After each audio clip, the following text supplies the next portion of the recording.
Como é que funciona a composição do sangue? Aqui nós temos um sangue que sedimentou. O que eu tenho aqui? Eu tenho a parte sólida e a parte líquida. A parte sólida nós temos os elementos figurados do sangue. Daria até para a gente falar das células sanguíneas, só que a plaqueta não é célula, né? É um elemento figurado, mas a gente vai falar dela em momento oportuno. O que eu tenho aqui? Eu tenho hemácia, eu tenho plaqueta, eu tenho linfócito, eu tenho monócito, eu tenho basófilo, eosinófilo e neutrófilo. São esses os figurantes do sangue. Se eu pegar uma extensão sanguínea e olhar o que tem ali, eu vou ver essa galera aqui. Hemácia, plaqueta, monócito, linfócito, neutrófilo, basófilo e eosinófilo.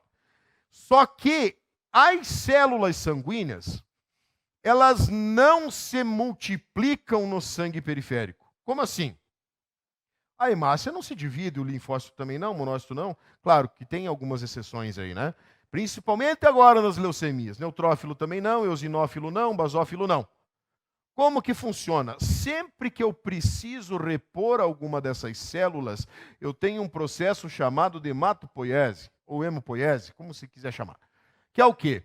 A célula-tronco lá da medula óssea, ela é capaz de originar qualquer célula circulante, desde que nela incidam os fatores necessários para isso. Como assim? Quando você tem, por exemplo, uma perda de sangue e você sofre uma hipóxia sanguínea, o cara está com hemorragia lá. O que acontece? O rim detecta essa hipóxia e libera um hormônio, um fator, como você quiser chamar aí, chamado de eritropoietina. O que a eritropoietina faz? Ela vai lá na medula óssea e fala para a célula-tronco, precisamos de hemácia.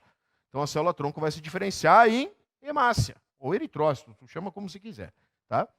Quando você tem um processo infeccioso bacteriano, tem uma bactéria lá no pulmão, lá no trato geniturinário, enfim, aonde você quiser. O macrófago começa a fagocitose, começa a produzir GM-CSF, G-CSF, e esses fatores vão lá na medula óssea e falam o quê? Precisamos de neutrófilo. Então a medula óssea começa a produzir neutrófilo. Uma infestação parasitária ou um processo alérgico, me perdoem. O que acontece? Você tem fatores que vão estimular a célula-tronco a produzir eosinófilos. E assim por diante. A célula-tronco está ali, dependendo do fator que incide nela, ela vai para um lado ou vai para outro. Ok? Então veja, eu tenho a célula-tronco lá atrás, que é uma célula bem jovem, bem imatura, e eu tenho as células diferenciadas aqui na ponta. Eu tenho os linfócitos, eu tenho eritrócito, eu tenho plaqueta, eu tenho basófilo, eu tenho todo mundo aqui. Só que no meio do caminho eu tenho o que a gente chama de intermediários ou precursores hematopoéticos. Eu tenho as células que estão no meio da estrada, por exemplo.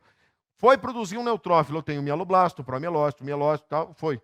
Foi produzir monócito, eu tenho o monoblasto, eu tenho o promonócito, eu tenho o monócito.